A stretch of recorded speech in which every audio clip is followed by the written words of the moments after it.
Welcome back to another Spirit Island video. In this video, I'm going to be beginning my Fractured Days guide, this time looking at the overview. Now, if you guys have been following my channel for a while, you're going to know that I've actually already done this video, but I did it over a year ago.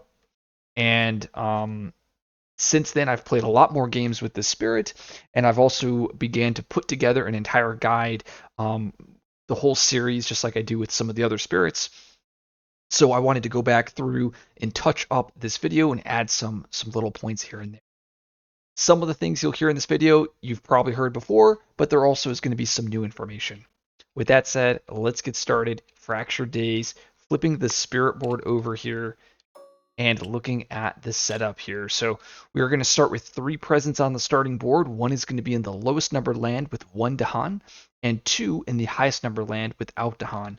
So what this is going to do is set up our presents far away on the board.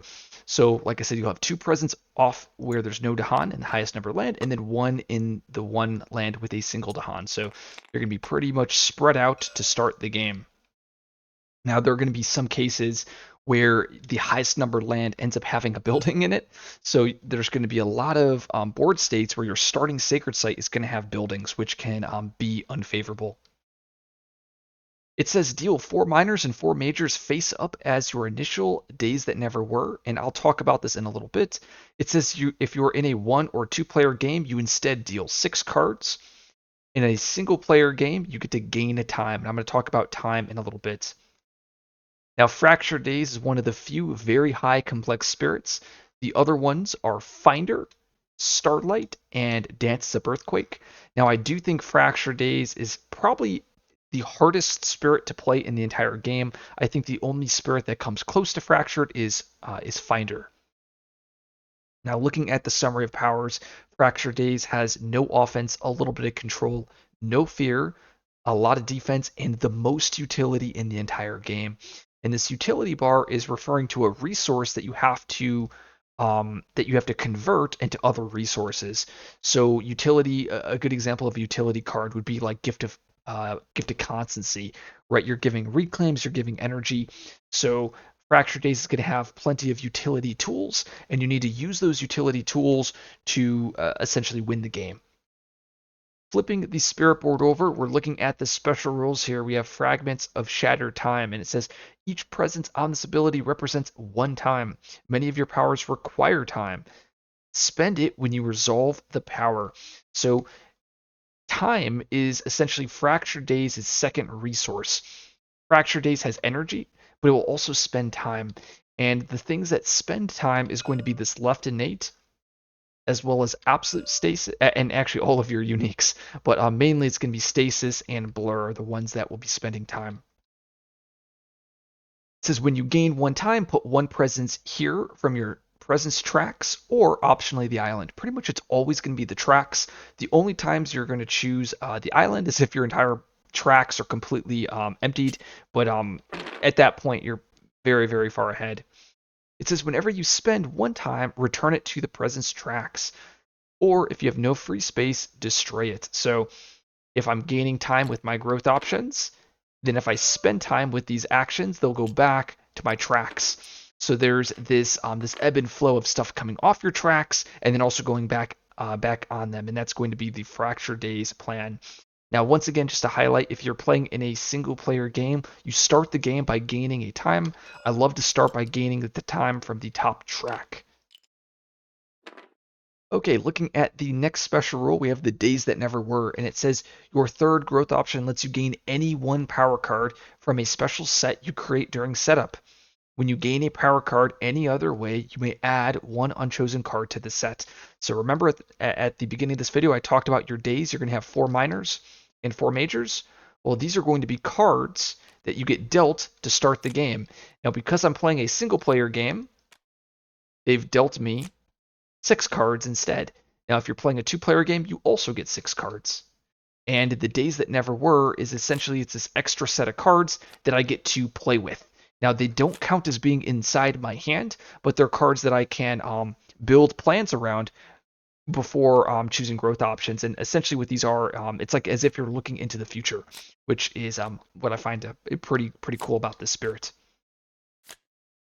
Now it says whenever you gain a power card any other way, you get to add one card, one unchosen card to the set. So that is mainly going to be with your second growth option, but this also can include different power card boons.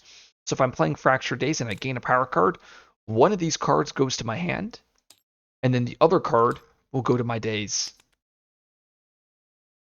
And that's what I just showcased is if I did the second growth option here. Now, looking at the growth options, we have our growth 1, which is gaining an air element, a reclaim all, and gaining 2 time. Once again, when you're gaining time, it's going to come off your tracks or the island, and it gets set aside. So you would gain 2 time with growth option 1. With our growth option 2, we gain a moon element. We gain a power card, and I just showcased how that would work. One card would go to hand, one card would go to the days. You'd place a presence on the board, and then 2 instances, you can either choose to gain a time or gain +2 card plays. So here's some examples. I can choose to either gain 2 time, or I can choose to gain +4 card plays, or I can choose to gain 1 time and +2 card plays. So I can mix and match. Looking at my growth 3 here, we have gaining a sun element, moving presence, gaining a power card from the days. So remember, that'd be these cards over here. Now, important to point out, if I gain a major here, I have to forget a card. So if I gain one of these majors, I have to forget a card. And also, 3 instances, I can either gain a time or gain 2 energy.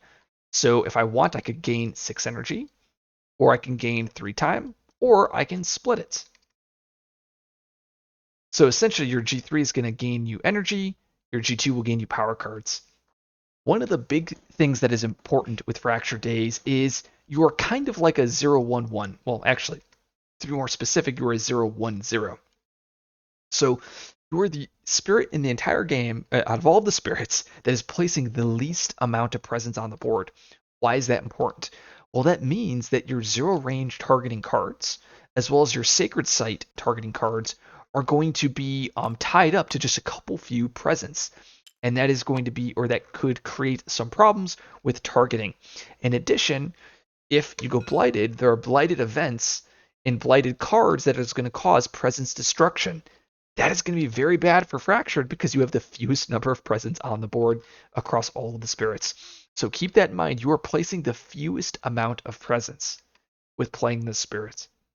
So looking at the tracks end at 3-3, which is actually a pretty mediocre, but it's very important that it is 3-3. During playtesting, Fractured Days' cards actually ended at 4-4, and the threes I think were pushed up a spot.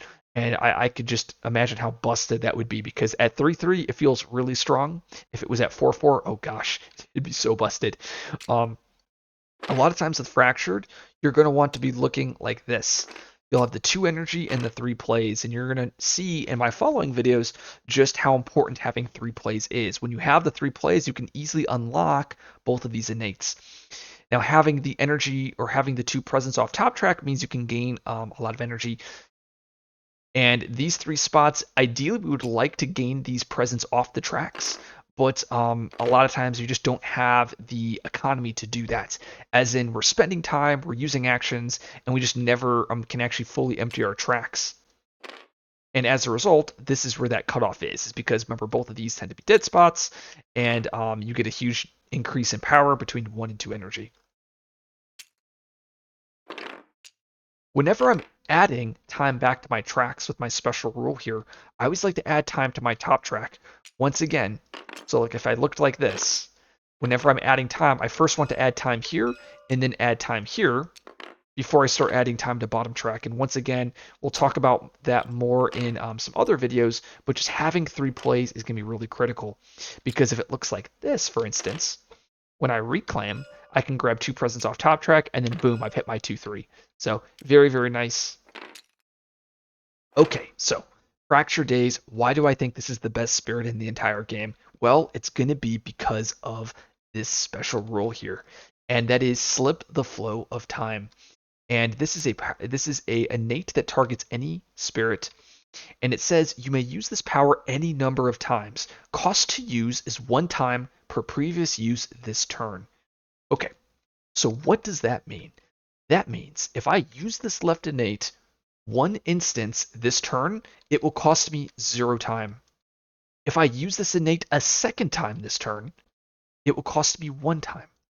If I use this innate a third instance this turn, it will cost me 2 time. Now, let's say I used this innate twice this turn, so it would cost me 1 time. Well, now next turn, let's say I use the innate. Well, it resets. So it would cost me 0 time the first time I use this innate. So ideally, in a perfect world, you would want to be hitting this innate and giving out at least 1 instance of this innate, possibly 2 instances a turn, so you can get maximum value. If you use this innate 3 times or 4 times in a turn, you're going to be spending a ton of time. And that can really hurt your economy. Okay, so what does this innate do? The first threshold is 3 moon, 1 air, and it says target spirit may resolve 1 slow power now. Essentially, this is a slow to fast. The second tier says target spirit may reclaim 1 power card from their discarded or played cards. If they reclaim a card from play, they lose the elements. So 2 things here. If this is how it looks here, and I have that second tier, I can choose to reclaim a card from my discard. That would count as me using the innate once, or I can use it to reclaim a card in play. Now remember, it doesn't have to be me. It doesn't have to be fractured. I can choose another spirit. So if I choose myself, let's say I want to reclaim past returns. It then would go back to my hand. Now you're going to see something interesting. I no longer have the elements to use this innate again this turn. And that is because you do lose the elements when you reclaim the card. Very important to point out, because this is a commonly missed rule with this spirit. It's a rule that I missed when I first started playing the spirit years ago as well. So you do lose those elements. Now, one of the examples in the game where you don't lose the elements is Nature's Connection. So this is the one weird instance where when you give this card out, or let's say I take it for myself, let's say it looked like this. If I reclaim this card, the elements will actually stay here. So this is one of the instances that kind of breaks that rule, and we'll talk more about that in the cards video. Okay, and what does the final tier of this innate do? The final tier costs, or the threshold is 3 sun and 2 air. It says target spirit may play a power card by paying its cost. So this is essentially a spur effect. It allows players to play extra cards. So as you can see how this innate would function, it would be make a slow power fast, you can reclaim a card, and then you could play a card. Now, what's pretty cool is the card you reclaim doesn't have to be the card you play. So if my hand looks like this, let's say it looks like this. I could choose to use this innate. I can reclaim a card. Let's say I reclaim, actually, let's say it looks like this. So I reclaim Rouse here. I then can play a card. I can play Nature's Connection. So you could do some really powerful combos. The losing elements part, that tends to matter mostly with Fracture Days when you're choosing another spirit.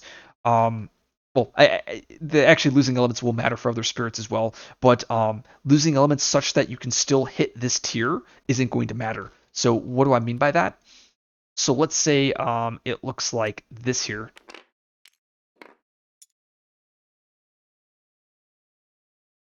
I think, let's say it looks like this. So you're going to see I hit all these tiers. If I use to reclaim a card and I reclaim the past returns, oh look, I've lost this tier, so now I can't actually play a card. So, and this is the example I was trying to showcase here. So remember, when you reclaim a card, you are going to lose the element. So hopefully I've driven that point home. Okay, looking at the right innate, we have Visions of a Shifting Future. And this is a slow power targeting yourself. The threshold is 1 sun, 2 moon, and 3 air.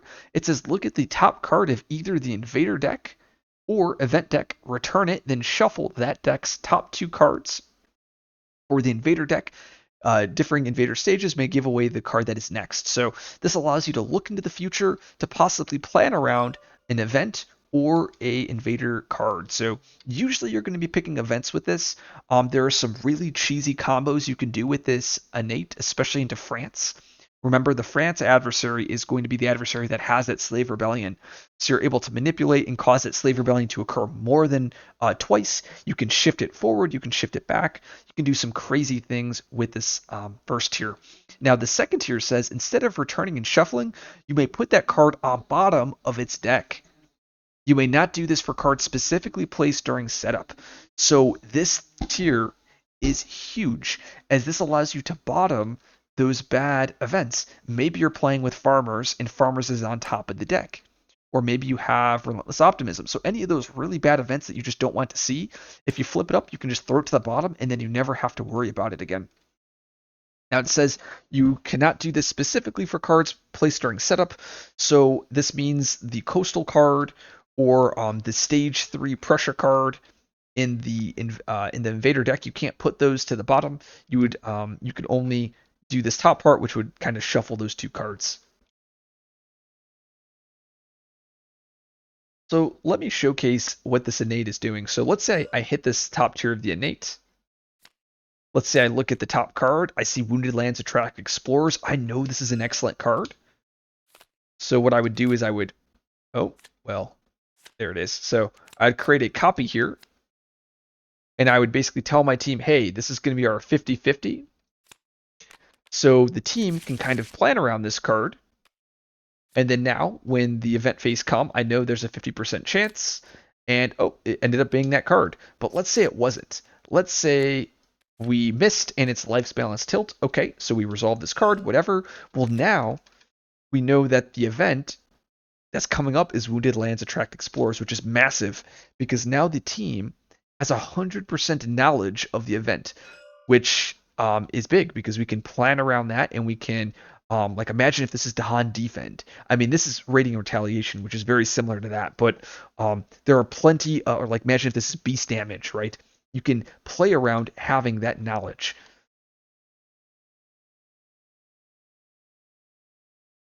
Well, hopefully this video was helpful to someone that wanted to see a brief overview of Fracture Days.